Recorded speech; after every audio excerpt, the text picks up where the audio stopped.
Hello everyone, good morning. আজকে ব্লগটা start করছি সকাল 8টা থেকে। কালকে যেহেতু বলেছিলাম যাওয়া হয়নি, আজকে যেতেই হবে কারণ আজকে আদির পাপার অফিস আছে, তাই ব্যাগ ফ্যাগ সব রেডি, একদম সকাল সকাল উঠে পড়েছি। আর কালকে যাওয়া হয়নি এই কারণে যে এই যে একটা ওয়ার্ডটপ নিয়েছি, সেই ওয়ার্ডটপটা ডেলিভারি হতে একটুখানি সময় লেগেছে, সেই জন্য অনেকটা সন্ধে হয়ে গেছিলো, সেই জন্য আমাদের আর যাওয়া হয়নি। তো এই ওয়ার্ডটপটা নিলাম, অবশ্যই কমেন্ট করে জানিও যে কেমন হয়েছে দেখতে। আর জামা কাপড় রাখার খুব অসুবিধা হচ্ছিলো, ওই জন্য এটা নিতে হলো, কারণ আদিত্য শীতকালে প্রচুর জামা কাপড় হয়, তাই এটা নিলাম।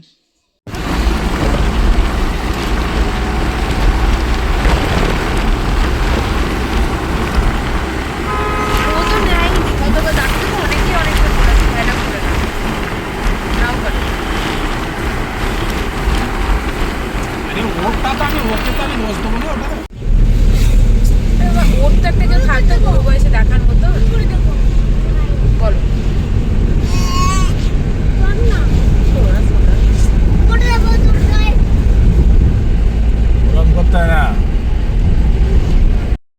বাচ্চাটাকে তো মানুষ করলো, কইরে তোরা সব টাকা।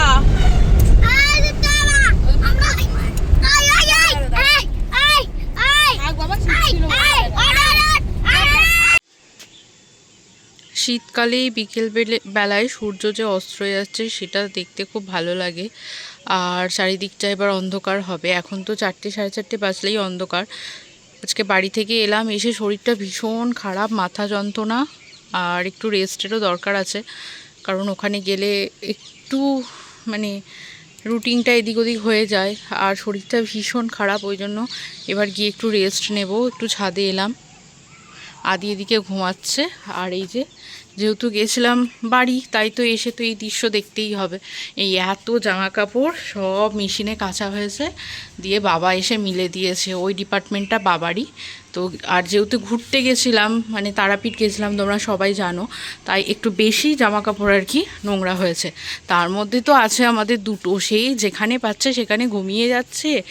আর ঘুমিয়ে যাচ্ছে কি, মানে গড়াগড়ি দিয়ে খেলছে, ওদের খেলা মানে মাটিতে শুয়ে মানে সব কিছু পরিষ্কার করবে ওদের নিজেদের জামা দিয়ে, এই জন্য আরও বেশি কাছাকাছিটা করতে হয়।